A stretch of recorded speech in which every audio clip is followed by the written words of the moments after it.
Hello everyone, today we will talk about the transit Pluto. The transiting Pluto is in conjunction with natal Saturn.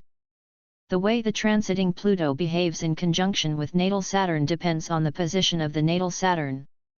This transit may be more prominent in your life if you already have planets in aspect with natal Saturn. But the basics are this. This is a strong time and a difficult period, a period when unexpected demands and responsibilities appear, a stressful moment and a big and difficult change.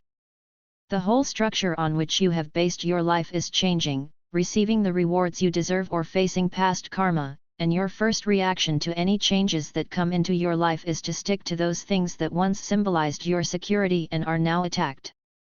Whether the stroke is positive or negative will be shown by the natal chart, but we certainly simply cannot miss this energy and its impact.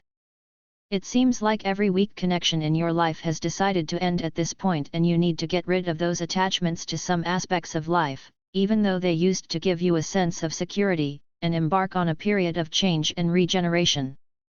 When you indulge, a particular area of your life that needs to change will face the powerful forces of transformation, and that place where you already feel challenged requires you to learn to deal with fears and insecurities. Transformation is inevitable, whether you are paying or receiving a heavy debt from the past. Your perspective now is narrowed, so you can't look at change as an opportunity, due to the merging of incompatibilities of planetary energies, and new responsibilities will certainly emerge. The tightness you will deal with from time to time, and the deep sense of gravity, restraint, and contraction will force you to build a stronger foundation structure. This will encourage more strength in you, and at the same time produce tremendous resilience to be able to withstand very strong trials. In any case, you will experience a complete metamorphosis of structural elements in your life, and the sooner you surrender what you are already losing, the sooner you can rebuild that area of your life. How difficult this process is will depend on how strong your defense is. What helps you is to value things, people, and goals that must be completely eliminated or transformed. So look carefully to see if you really need that item, person, or idea to be happy and content. A complete change in the representation of a particular part of life is inevitable. Keep in mind that while this transit is likely to bring death and decay in one form or another, it will also clear the ground so you can create new life structures, and introspection will help you better understand your ambitions. If the whole story takes place in houses and signs that are positive for Saturn's movement, you will be attached to old things, like order, and you will not want change, then you will feel very uncomfortable with this transit. But if the whole story takes place in houses and signs that are positive for Pluto's movement, you will be ready to cope with a deep transformation and willing to dive deep into yourself, then you may feel that this aspect is much easier to handle. So either you have option A or you have option B. For example, if Saturn is in your business where it is very comfortable, with the influence of Pluto in the whole story you lose a client on whom you depended and you are likely to lose most of your income. You will feel scared because you are losing security and stability, and stick to resistance in change. The expansion and transformation brought about by Pluto will be extremely difficult to realize due to the stress and disorientation that Pluto caused in this situation because he is the villain in this example.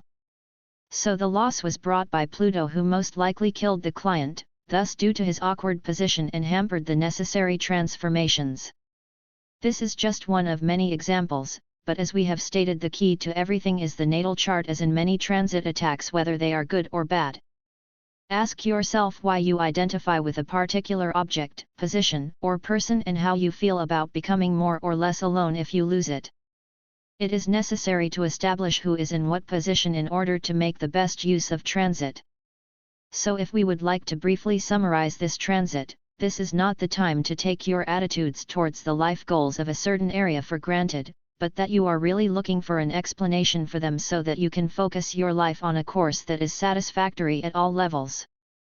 Enormous pressure can force you to abandon certain commitments or require you to move out of your support system. In some situations, it may be appropriate to deal with the pressures you are feeling, but often it is best to let go instead of fighting, especially if those obstacles are beyond your control. Unfortunately, the external problems you face are no easier than the internal turmoil and confusion that arises, and deep-rooted anxieties and fears arise. But instead of retreating into yourself, try to expand your understanding, your needs for other people, and their needs for you. That way, letting go of your resistance or addiction will be liberating. You will find that you are much safer than you have thought, and you will find more self-sufficiency and inner self-confidence. Whether it is fair or not, you have to do your best to overcome the situation, because now you can build your life on a stronger, more honest, and more mature foundation.